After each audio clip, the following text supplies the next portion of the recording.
మనము components of the demand and supply of money గురించి తెలుసుకుంటాం. ద్రవ్య సప్లైలో భాగాల గురించి తెలుసుకుంటాం. మనీకి డిమాండ్ ఎలా ఏర్పడుతుంది, మనీ యొక్క సప్లై ఏంటి, మనీ యొక్క సప్లై ఎలా ఉంటుంది అనే దానికి ఈరోజు టాపిక్లో మనం డిస్కస్ చేసుకుంటాం.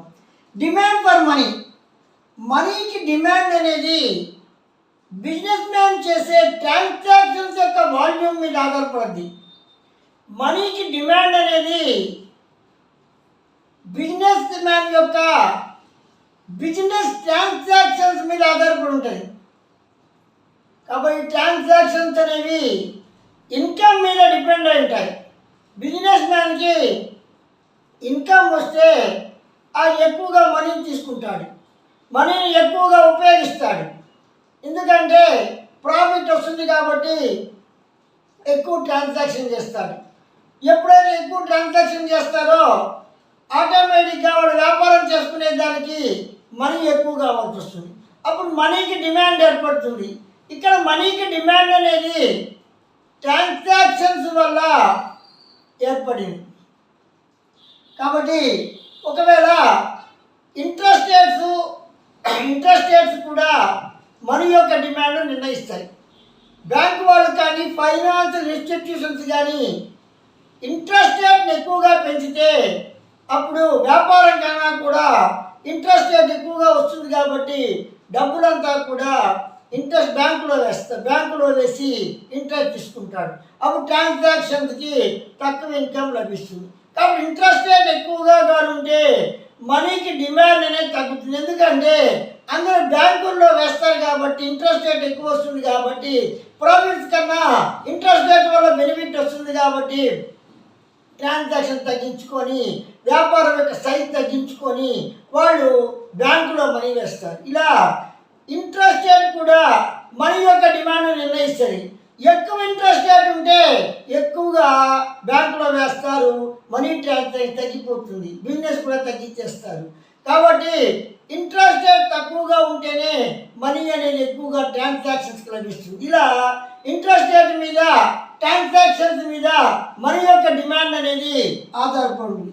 ద్రవ్యానికి డిమాండ్ ఎప్పుడు ఏర్పడుతుందంటే వ్యాపార వ్యవహారాలు ఎక్కువగా వ్యాపారస్తులు చేస్తే అప్పుడు డిమాండ్ ఏర్పడుతుంది.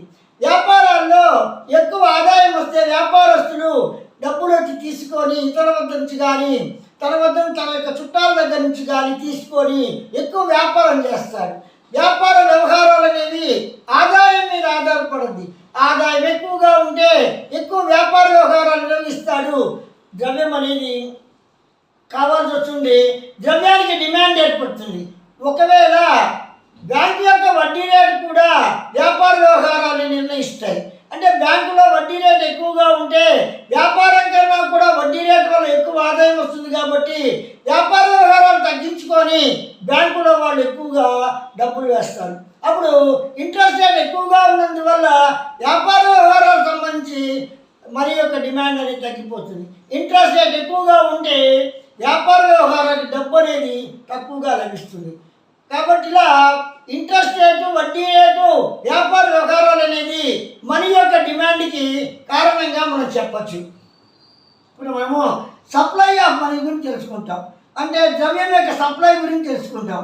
అసలు ఈ ద్రవ్యం మనీ యొక్క సప్లై అనేది రిజర్వ్ బ్యాంక్ ఆఫ్ ఇండియా మనీని ప్రింట్ చేసే సర్క్యులేషన్ మీద ఆధారపడి ఉంటుంది. Reserve bank of India legal tender మనీగా మనీని సర్క్యులేట్ చేస్తుంది. మనీని సర్క్యులేట్ చేసే monopoly power reserve bank of ఇండియాకు ఉంటుంది. కాబట్టి మనీ ఎక్కువగా కావాలనుకుంటే రిజర్వ్ బ్యాంక్ ఆఫ్ ఇండియా ఎక్కువ కరెన్సీని ప్రింట్ చేస్తుంది. అంటే ఇది కరెన్సీని, కాయిన్స్ని ప్రింట్ చేస్తుంది రిజర్వ్ బ్యాంక్ ఆఫ్ ఇండియా. కాబట్టి రిజర్వ్ బ్యాంక్ ఆఫ్ ఇండియా మీద మనీ యొక్క సప్లై అనేది డిపెండ్ అయి ఉంటుంది. అంటే మనీ యొక్క సప్లై అంటే ఇది కరెన్సీ నోట్ని, కాయిన్స్ అంతా కూడా ప్రింట్ చేస్తుంది. అంటే 500 rupees, 200 rupees, 100 rupees, 50 rupees, 20 rupees, 10 rupees, 5 rupees coins, 10 rupees coins, 2 rupees coins, 1 rupee coins, ఇవన్నీ కూడా reserve bank of India print చేస్తుంది. కాబట్టి మనీ యొక్క సప్లై అనేది రిజర్వ్ బ్యాంక్ ఆఫ్ ఇండియా యొక్క ప్రింటింగ్ మీద, సర్క్యులేషన్ మీద ఆధారపడి ఉంటుంది. అదేవిధంగా demand deposits created by commercial banks deposits create చేస్తాయి. అంటే ఒక డిపాజిటర్ వచ్చి కస్టమర్ వచ్చి బ్యాంకులో డిపాజిట్ వేస్తే అది ప్రైమరీ డిపాజిట్ అంటారు. ఆ ప్రైమరీ డిపాజిట్ ఆధారంగా ఇతర బ్యాంకుల్లో డబ్బులు పడితే దాన్ని సెకండరీ డిపాజిట్ అంటారు.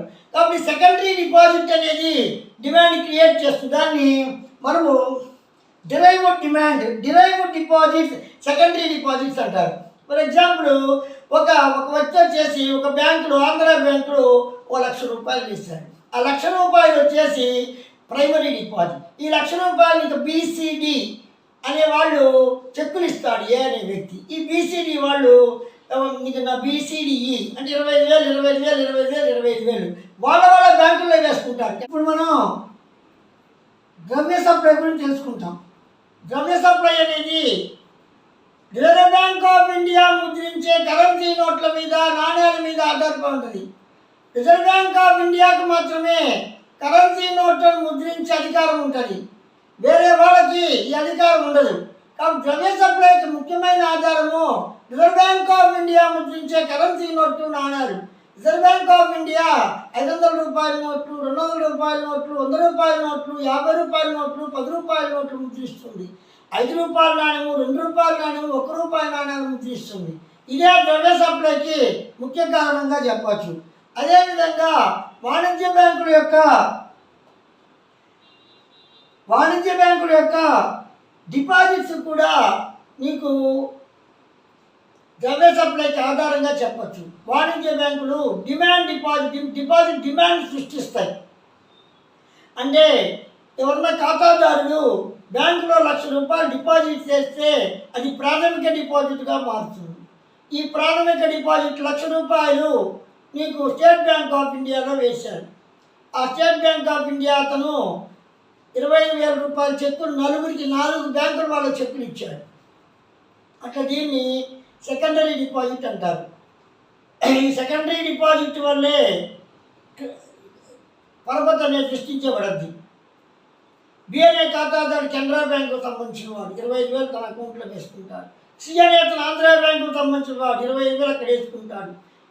డిఎన్ఏ అతను కెనరా బ్యాంకుకు సంబంధించిన వాడు అందులో అకౌంట్లో వేసుకుంటాడు. ఈఎన్ఏ అతను బ్యాంక్ ఆఫ్ ఇండియాకు సంబంధించిన వాడు. అంటే 4 బ్యాంకుల్లో 25,000 పడుతుంది. ₹25,000 అనేది ఆంధ్ర బ్యాంకులో కానీ కెనరా బ్యాంకులో కానీ నీకు ప్రాథమిక డిపాజిట్గా చూపిస్తారు. ఎందుకు ప్రాథమిక డిపాజిట్గా చూపిస్తారు? వాళ్ళ అకౌంట్లో నేరుగా పడింది. ఇక్కడ డబ్బులు వేసిన దాని వల్ల పడలా, చెక్కులు ఇచ్చిన దాని వల్ల పడింది. అయినా కూడా వాళ్ళు ప్రాథమిక డిపాజిట్గా భావించి వేరే వాళ్ళకి చెక్కులు ఇస్తారు. అప్పుడు వాళ్ళు ఇంకో 4 బ్యాంకుల్లో వేసుకుంటారు. అట్లా ₹1,00,000 చెక్ వచ్చి ₹5,00,000 వచ్చి ₹5,00,000 చలామణి ఉంది. ఇది వాణిజ్య బ్యాంకులు సృష్టించే డిపాజిట్లుగా చెప్పచ్చు. దీన్నే పరపతి సృష్టి అంటారు. పరపతి సృష్టి కూడా ద్రవ్య సప్లైకి ఆధారంగా చెప్పచ్చు. కాబట్టి ఇక్కడ నీకు ద్రవ్య సప్లైకి ముఖ్య ఆధారము వాణిజ్య బ్యాంకులు సృష్టించే డిపాజిట్లు కూడా చెప్పచ్చు అన్నమాట. డియర్ స్టూడెంట్స్, ఈ యొక్క కంటెంట్ మీకు నచ్చితే లైక్ చేయండి, షేర్ చేయండి. జూనియర్ ఇంటర్మీడియట్ సిబిఎస్ఈ సిలబస్ మారింది, ఆంధ్రప్రదేశ్ యొక్క సిలబస్ మారింది. మీకు చాలా ఉపయోగపడద్ది ఇది. కాబట్టి మీరు నోట్స్ కూడా ఇక్కడ బోర్డులో ఉండే వింటూ కూడా చూసి విన్నా కూడా మీకు బాగా వస్తుంది. కాబట్టి కొద్దిగా చెప్తున్నాను కాబట్టి కొద్దిగా ఇంట్రెస్ట్గా చెప్తున్నాను కాబట్టి మీరు దీన్ని సద్వినియోగం చేసుకొని మీకు కంటెంట్ నచ్చితే లైక్ చేయండి, షేర్ చేయండి, మీ ఫ్రెండ్స్కి కూడా షేర్ చేయండి. దీనివల్ల నా ఛానల్కి బెనిఫిట్ అవుతుంది. ఇంకా నేను ఎక్కువ వీడియోలు చేయగలుగుతాను. అందరూ బెనిఫిట్ అనేది పొందగలుగుతారు. కంపల్సరీగా మీరు లైక్ చేసి షేర్ చేస్తారని కోరుకుంటున్నాను.